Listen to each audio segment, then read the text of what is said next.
This evening we're going to be looking at how to get unstuck. I think some of you know what I mean.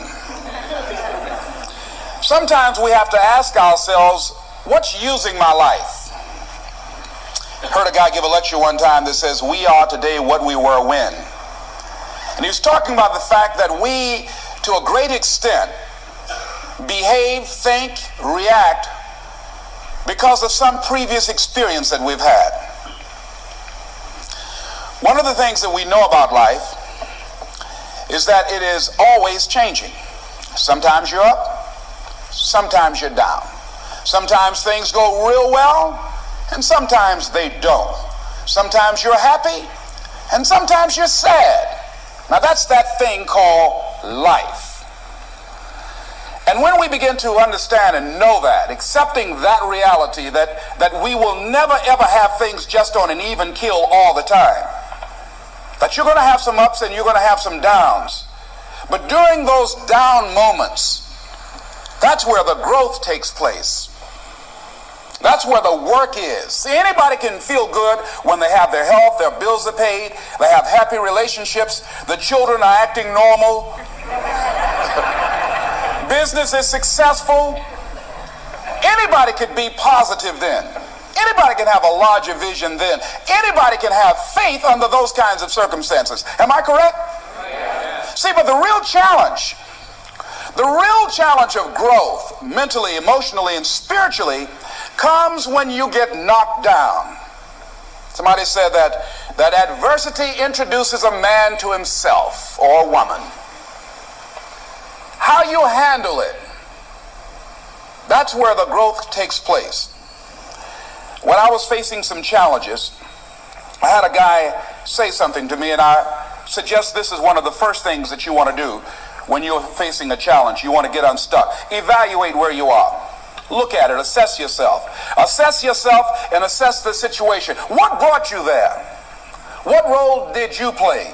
Earl Nightingale had a saying I like. He said, all of us are self-made, but only the successful will admit it.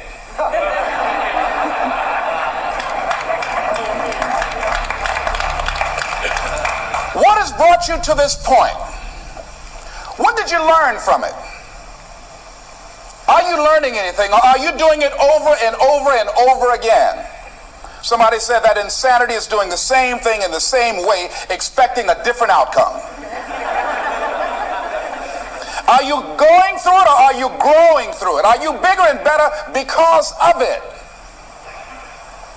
Because it's not going to leave you until you grow through it. I was going through a major challenge in my life that was wearing me out, that was using me.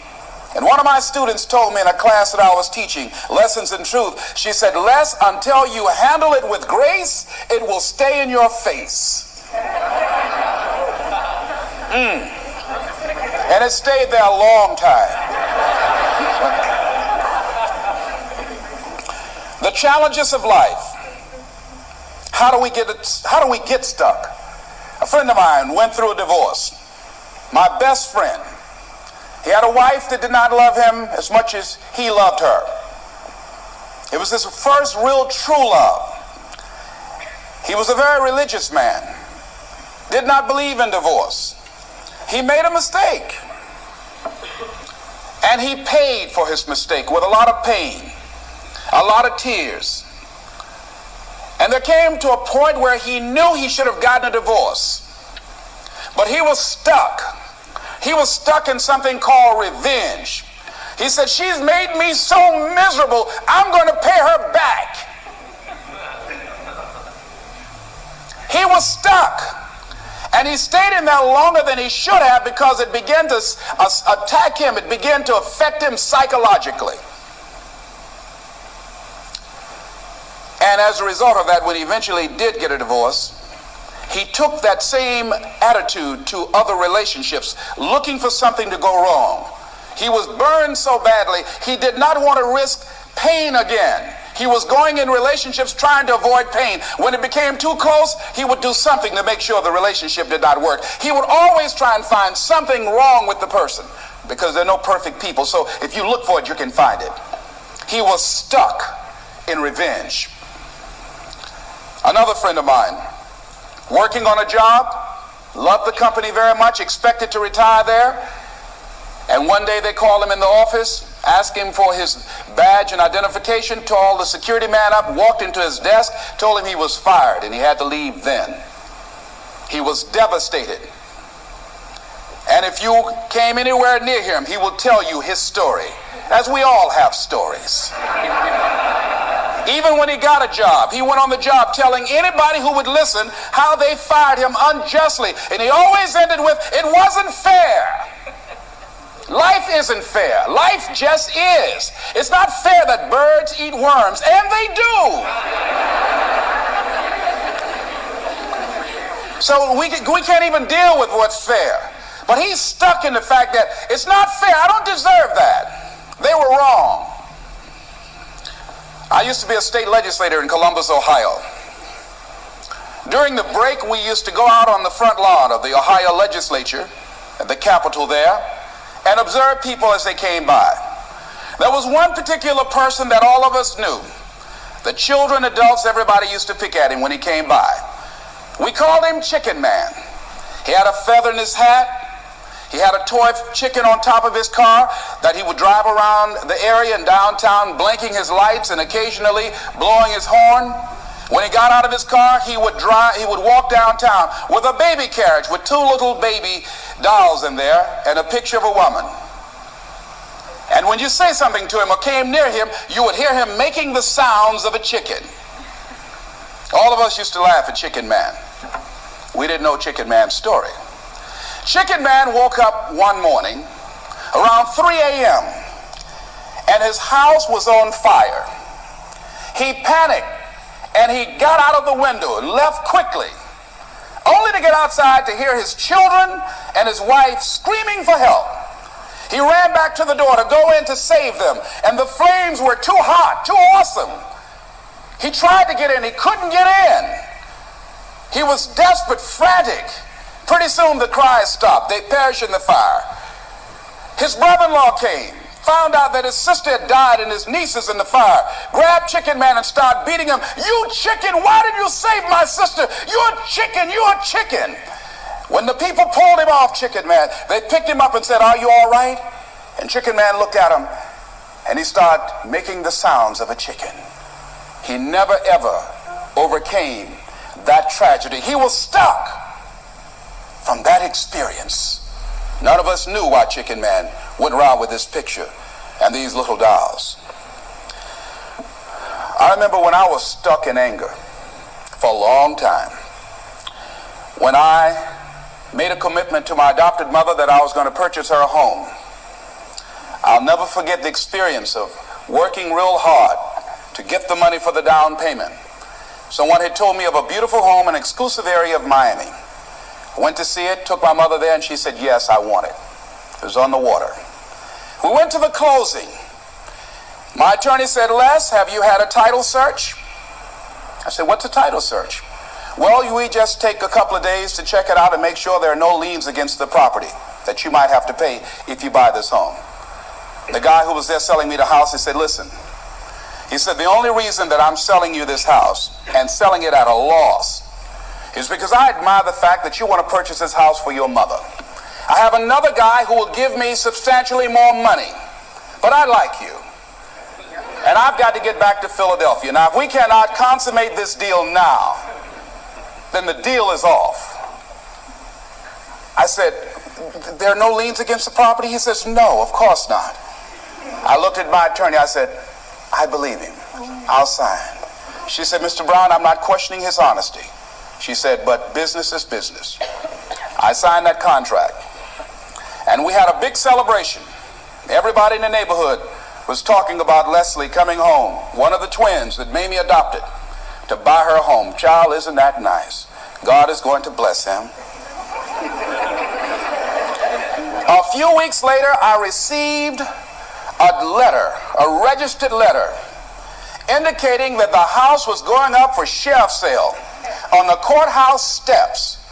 A man had filed a $12,000 lien against the property because the previous owner owed him that money. And if I did not come up with $12,000 in 30 days, he was going to sell the house to the highest bidder. I called this man and said, "Mister, my name is Les Brown. I purchased this house. I had nothing to do with your prior bill. He said, "That's not my problem." He said, "You should have had a title search." I said, "Can you give me time?" I said, "My mother is an older lady. She has a bad heart." And I said, "Please," I said, "if you just give me the time, I don't know how I'm going to do it with the house note and everything else, but I think I can pay you at least $2,000 a month, and within 6 months, somehow I will pay you your money." He said, "No, I want it all in 30 days or you get out." I did everything I could, racked my mind thinking about how I could get $12,000 because I took everything I could to get the money just for the down payment and the closing. I finally had to face the reality that I wasn't going to be able to do it. I was up around 2 o'clock in the morning walking back and forth thinking, how was I going to tell my mother this? My children were there in the room sleeping all night long. I agonized over this. I lost over 23 pounds. Pretty soon I went in the room where my mother was sleeping and I said, "Mama," I got down on my knees by the bed. I said, "Mama, I got to talk to you." And she said, "What's wrong?" I said, "Mama," I said, "we got to get out the house." I said, "In my haste to buy the house, I made a mistake." She said, "That's all right, baby. I didn't like this house anyhow."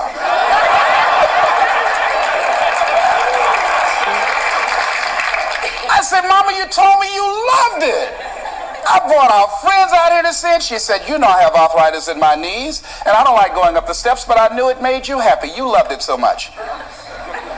I said, "Mom, I've lost 23 pounds agonizing over this."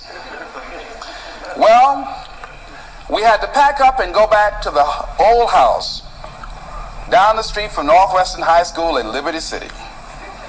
All those neighbors who came out and saw us leave, those neighbors were there as we were coming back. We went in the house, the roaches were playing cards saying, "Come on in and take a hand." I was wiped out. I was embarrassed and humiliated. Words cannot encompass the symbolism of what I felt. I remember when I was unloading the furniture and I began to cry. My sister came by. "You know you didn't have any money to buy no house, Mr. Big Time. Hadn't given me a quarter. You know Mama got a bad heart, now y'all back where you belong." As I was crying and my head down, taking furniture in, my mama said, "Hold your head up." I said, "Mama," I said, "I just feel so bad about this, Mama." She said, "Hold your head up and dry your tears. You have nothing to be ashamed of." And I did, as we unloaded that furniture in that house. For several weeks, I was numb. I was immobilized with anger. If I had seen that guy, I was thinking about flying to Philadelphia. I had all kind of dreams about him. And I didn't want to hit this guy here. Hitting would have been too good for him. I just want to just grab him and just bite him. I just made it, found him. They say, "Well, we found this guy just chewing on him." Beating would have been too good for him. I'd have just bit him every time he I'd have been like a Doberman Pinscher. Yeah? God would have said, "I thought I made everything, but I don't know where this came from." I was reading a book on forgiveness. And they had a line in there that says, "Forgive and grow."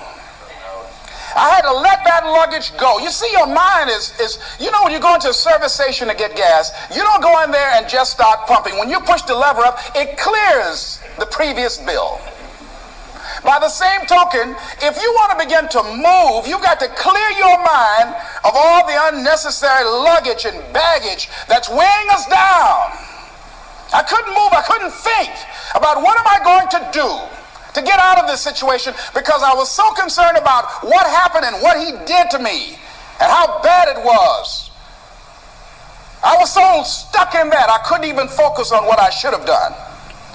Feeling sorry for myself and angry, and none of that was taking me anywhere. So pretty soon I learned through effort, made a conscious, deliberate, determined effort. I had to let it go. I had to forgive it. Let it go and begin to focus on developing myself. And I say to you, you're going to have people to do things to you. Things are going to happen to you. And the most important thing to do is to harness your will and let it go and move so you can grow, so you can get on with your life. It doesn't matter about what happens to you. What matters is, what are you going to do about it? Amen. What are you going to do now, Les? Huh? How long are you going to tell everybody at the bus stop and anybody who would stand and listen to you? How long are you going to repeat the same thing over and over and over and over and over again? How many times do we have to hear that? Don't go around telling people what your story is. Everybody has a story. 80% don't care and 20% glad it's you.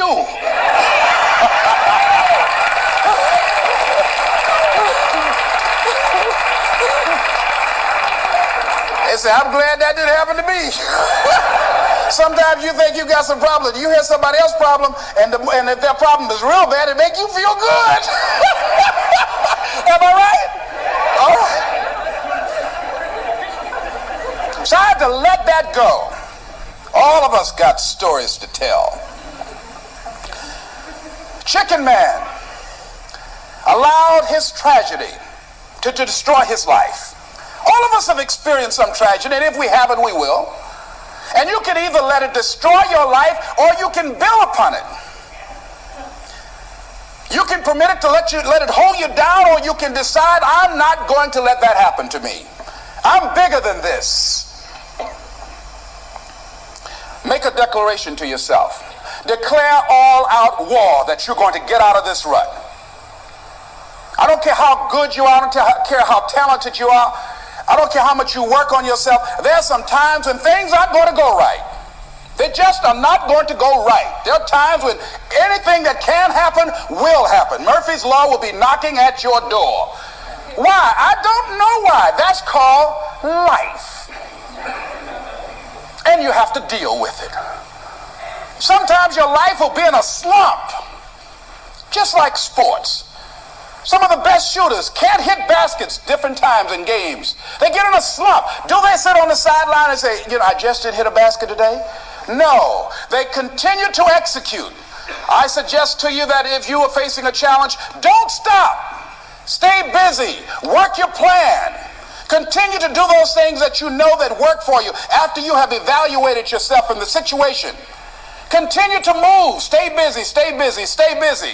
Repeat after me. Help somebody. And help yourself. Because what you give is what you get. Find somebody that you can help so you can forget about you for a moment. See, sometimes the best thing to do is to be. Sometimes you have to just back up and go within yourself. A bow and arrow, you can't take a bow and just push it out an arrow. You just can't push the arrow out. You have to pull it back and then release it. Sometimes you have to back up and go within and pray and meditate and recharge your batteries. Go away, clear your head, and then come back and look at it from a different vantage point. Don't operate while you are under the spell or the effect of what's going on. Next thing is that you've got to activate the thinker in you. Don't allow your emotions to control you. We are emotional, but you want to begin to discipline your emotion. If you don't discipline and contain your emotions, they will use you. Your mind goes on automatic, just like a guard. I loved reading the book called As a Man Thinketh by James Allen. He uses the analogy of the mind being like a garden. Weeds don't have to have any encouragement to grow. You don't have to water them. They don't have to get sunshine. They don't have to have fertile ground. They will grow through the cracks of a sidewalk. Am I right? But if you want to grow orchids or roses or any kind of exotic flowers, there are special processes and procedures you must go through. Well, by the same token, you don't have to force yourself or motivate yourself to think negatively, to be depressed, to hate somebody, to want revenge, to want to get back at somebody, to beat yourself up over the head, to feel loaded with guilt. You don't have to make any effort to do that. Your mind is on automatic. It will do that by itself.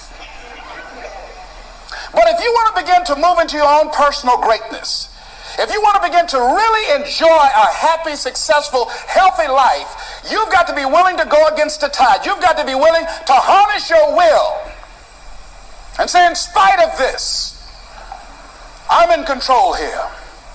I'm not going to let this get me down. I'm not going to let this destroy me.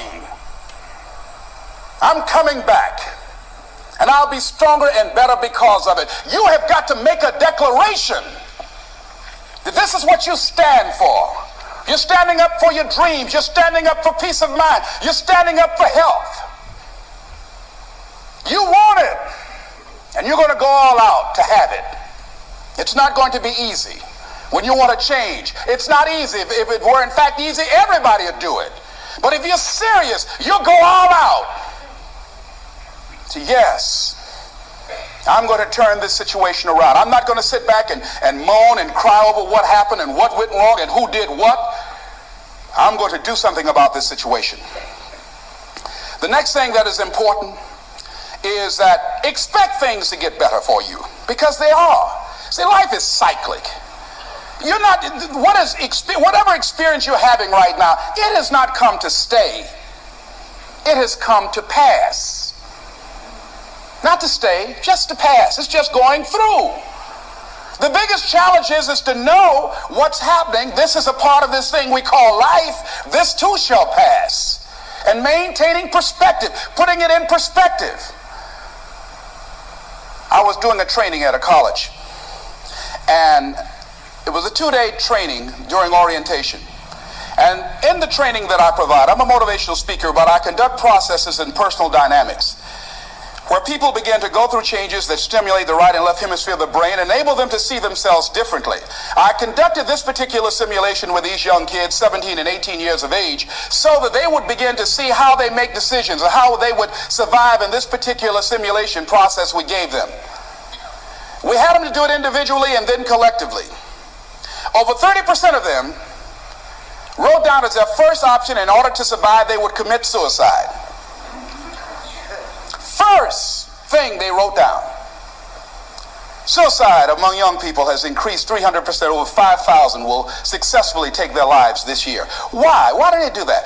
I said, I was so shocked. I said, what do you mean? Well, at least we would not suffer. And then they had the nerve to write down all of the other things they were going to do after they committed suicide. I said, listen, Kadumbo. No, when you come up with a permanent solution for a temporary problem, that's it. Game's over. That's it. You're not going to do anything. Anybody wrote suicide at the top, you can put your pencil down. See, a lot of us, because of our limited vision of ourselves, a lot of us who begin to focus on problems and enable them to overwhelm us, we begin to think that we have no options. We begin to believe that there's no way out. Repeat after me, there's always a way. Where there's a will, there's a way. Shake somebody's hand on your right or left and say, I'm unstoppable.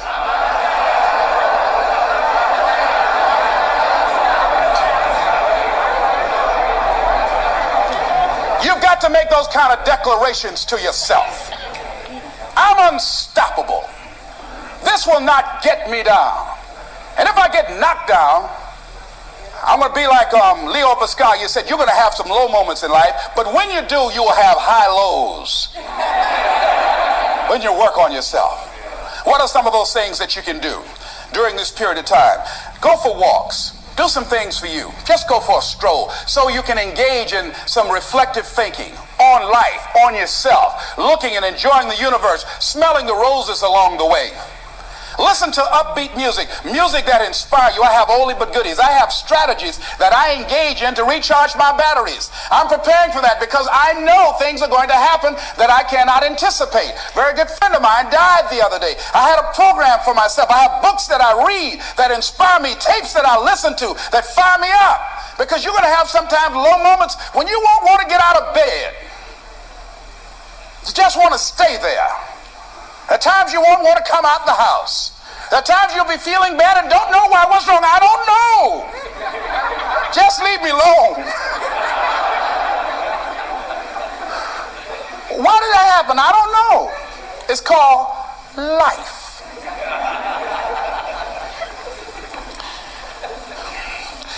The other thing is take full responsibility for your life. Accept where you are and the responsibility that you're going to take yourself where you want to go. Someone said we have two primary choices in life. We can either accept conditions as they exist, or we can take the responsibility to change them. See, a lot of people want to exempt themselves from taking responsibility. All they want to do is talk about the problem. Every time you see them, they'll tell you their story over and over and over and over again. No. You want to take responsibility for your life. I got me here, I can get me out of this. And I'm getting out. I'm not going to be a volunteer victim. George Bernard Shaw said there are two kinds of people in life. You know, he said those that make things happen, those that watch things happen, and those that don't know what happened. And he said the people that get along in this life look around for the circumstances that they want, and if they can't find them, they make them. They create them. So part of beginning to get unstuck, you've got to decide that the behavior pattern that you have adopted doesn't work for you. You've got to change your strategies, and changing your strategy means reinventing your life. Recreating you, and you have the power to do that. You can decide that you're going to change, that you're not going to be a wimp. You can decide that you're going to stand up to life. You can decide that I'm going to live each day as if it were my last. You have the power to make that decision. You can decide I'm going to work on myself and develop myself. I'm going to empower me. And all of these things that are happening to me right now, they're just temporary inconveniences. They're not stronger than I am. I'm in charge here. Next thing is separate what you do from who you are. That's what the guilt trap is about. See, a lot of folk won't let you forget what you used to do or what you have done, what mistakes you've made. All of us have made some mistakes in life. All of us have done some things that if we had them to do over again, we wouldn't do it again. There are a lot of things that if I had it to do over again, if I knew then what I know now, I would have done it differently. Well, it didn't happen that way. And that's what you call life. I didn't do it like that. Oh, you don't want me to live that down. You want to keep on putting that in my face about what I did. Guess what? I'm not interested. That's what I did then. Won't do it today, so you're picking on an innocent man. Hello.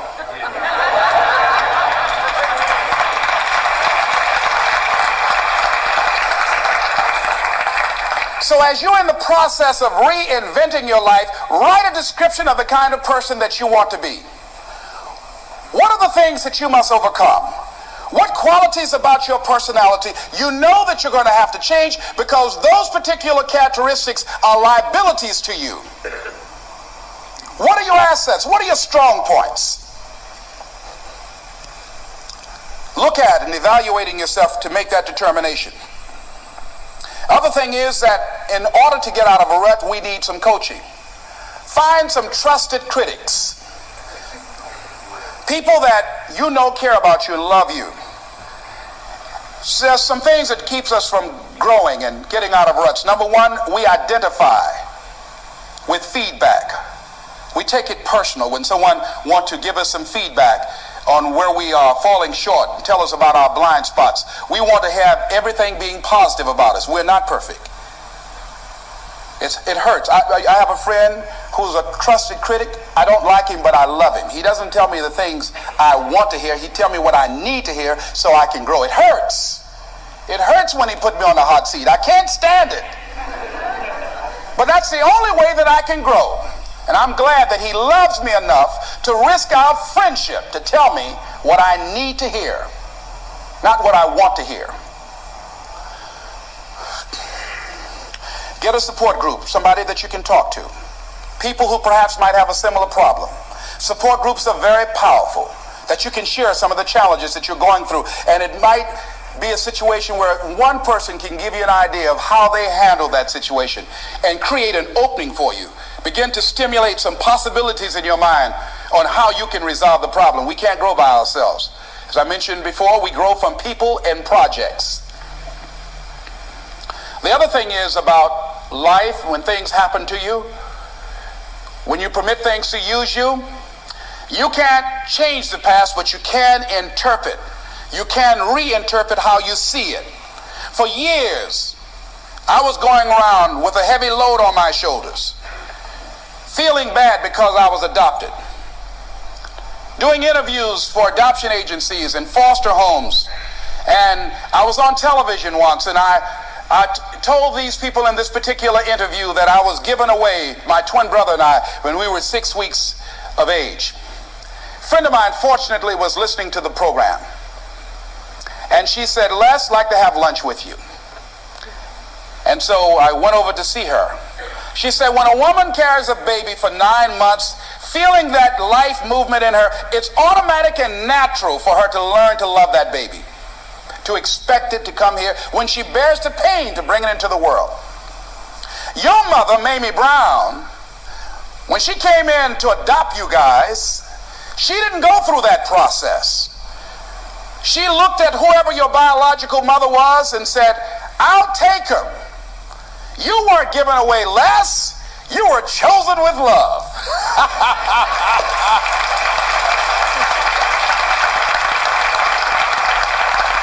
Same circumstances, same event, but reinterpreted. An interpretation that empowers me. Am I making sense to you? So when you begin to look at your past, give an interpretation that empowers you. That's where I used to be. That's not where I am now. I'm growing. Now I want you to think about, in your mind right now, think about some particular event or act in your life that you feel very bad about, that you really regret that took place. If you had to do over again, you would do it differently. With that there, I want you to see yourself in your mind's eye and say to yourself, I love myself unconditionally, and I forgive myself. If I knew better, I would have done better.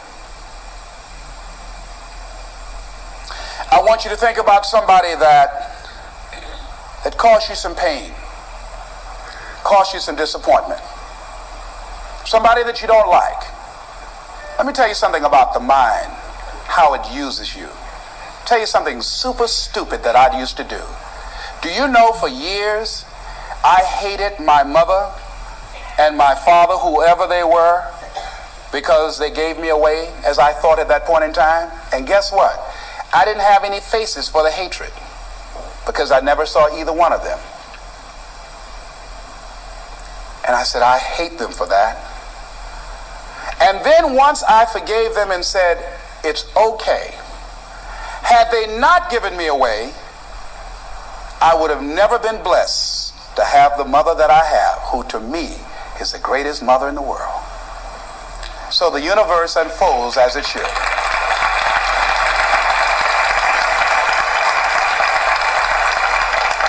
But when I went through this process, saying forgive them, I remember in my mind as I was trying to picture these people, I had two individuals in my mind standing there with no faces because I didn't know how they look. But I released that. I let that luggage go. Think about somebody that you've hurt, somebody that you've disappointed, either deliberately or inadvertently, or someone that has hurt you deliberately or inadvertently. Think about them. Somebody that you really, when you think about them, the room turns red. Look at them in your mind's eye and say, I forgive you. I forgive you unconditionally. Whew, boy, that's a heavy load to let off. When I thought about that guy, I said, wait a minute, I can't, no, you don't know what this guy did. This was my mama. You don't know what we went through. My student said, Les, forgive, let it go. If you want to be forgiven, you better forgive somebody. None of us are perfect. All of us have made some mistakes. And it wasn't easy. It's not easy forgiving, am I right? It's hard. See, everybody won't forgive. They say, I forgive, but I don't forget now.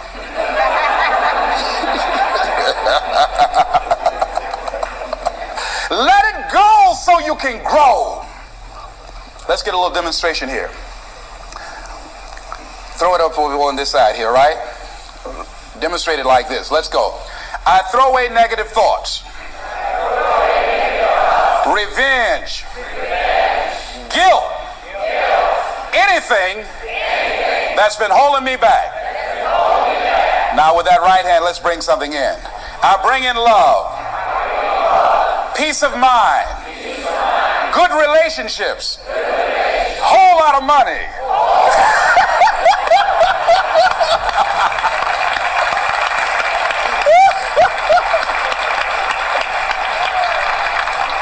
I don't know why people raise their voices when we say whole lot of money.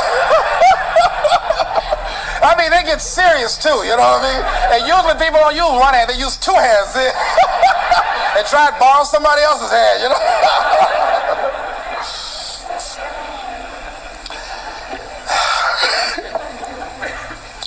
Reinterpreting our past. Understanding and knowing that we can move from where we are.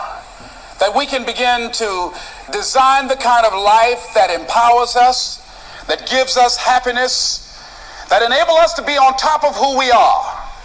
Knowing that as we begin to explore new horizons and new vistas in life, that as we begin to focus on developing ourselves, as we begin to elevate ourselves and not to follow the crowd, activating the thinker in us and disciplining and putting on hold the emotional part of ourselves.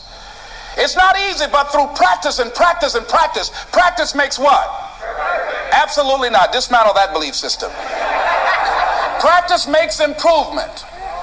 You can always better your best. You can always go beyond anything that you have ever done. You'll never hit a state of perfection. You're always bigger than what you do. And so all you're looking for are new breakthroughs through practice and practice and practice. You'll get better and better and better. And there's still some things that will happen to you that will catch you on the blind side that you did not anticipate. You'll get knocked down, but you won't be knocked out. You'll be able to get to your feet again, be on the ropes, but you'll have a fast recovery rate when you work on yourself. Read inspirational books, of course. Listen to tapes that begin to inspire you.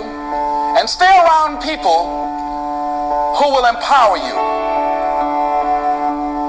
People that will help you feel good about who you are as you're in the process of transforming your life.